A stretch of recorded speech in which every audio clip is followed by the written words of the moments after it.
Salut tout le monde, nouvelle vidéo. Cette fois-ci, la thématique, c'est l'automatisation. Des outils super intéressants à découvrir, mais on va se limiter à un seul pour aujourd'hui.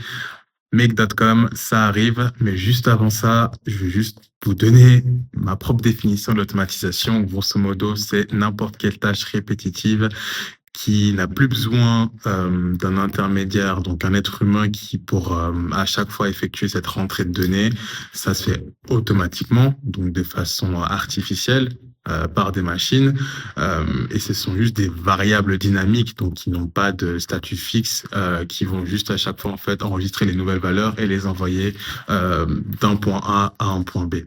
On se retrouve maintenant tout de suite sur la plateforme make.com. C'est parti. Du coup, nous voici sur Make, populaire plateforme d'automatisation. C'est vraiment une plateforme assez user-friendly.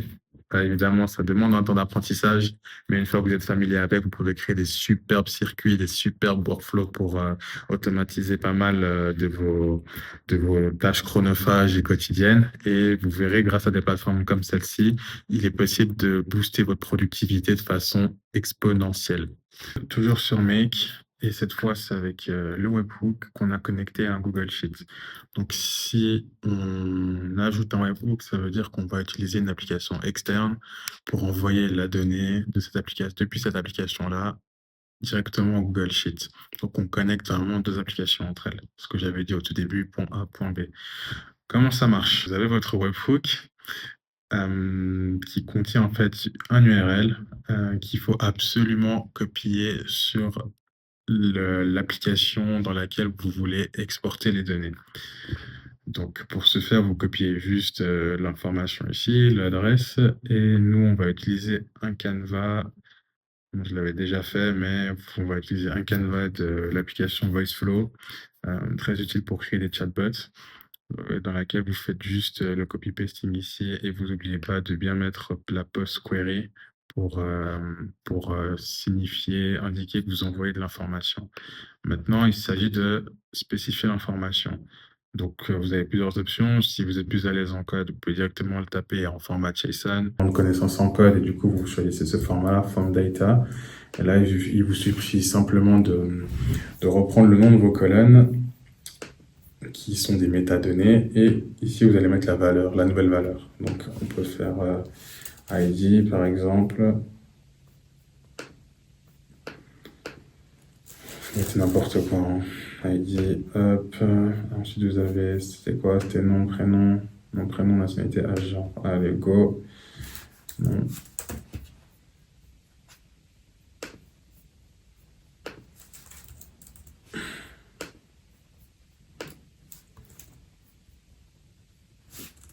Nationalité.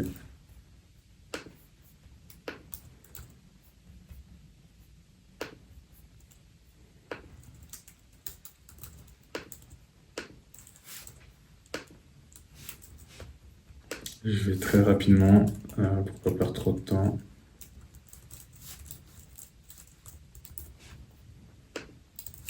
Et mens.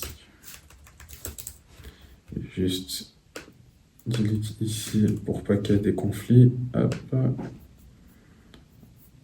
Et on va tout simplement tester la requête. Si l'envoi marche bien, si on reçoit une réponse 200, ça veut dire que c'est all good. 200, M200, ok, très très bien. On regarde si on a tout reçu. Parfait. Et du coup, en fait, ces informations-là, ce sont vos variables dynamiques. Et ce sont ces variables dynamiques-là qui vont être automatiquement envoyées sur votre Google Sheet. Bon, on y est, partie finale. Donc, on reprend le même workflow. Là, on va refaire tout simplement un test. Donc, en fait, on va envoyer des données depuis le canevas de VoiceFlow jusqu'à Google Sheet, en passant par Make qui va connecter les deux applications. Voici les données qu'on va envoyer. Un ID, un nom, prénom, nationalité, âge et genre. On va vite fait deux, trois d'informations.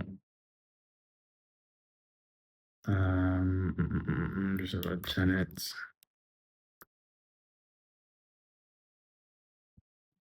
Et puis, on va juste faire une seule query et ça devrait marcher. Si j'ai bien activé le workflow, évidemment, c'est activé. Magnifique. On fait la send request. On a reçu une réponse 200. OK, magnifique. Le workflow a marché et normalement, on a l'information qui a été mise à jour ici. Donc voilà, c'était un exemple pour vous montrer qu'il est possible de voilà, automatiser les données entre 2 applications, gérer ce transfert d'un point A à un point B.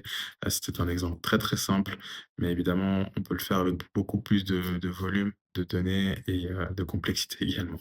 C'était juste, déjà pour vous donner, une visualisation sur comment ça marche, l'automatisation. Allez, à bientôt.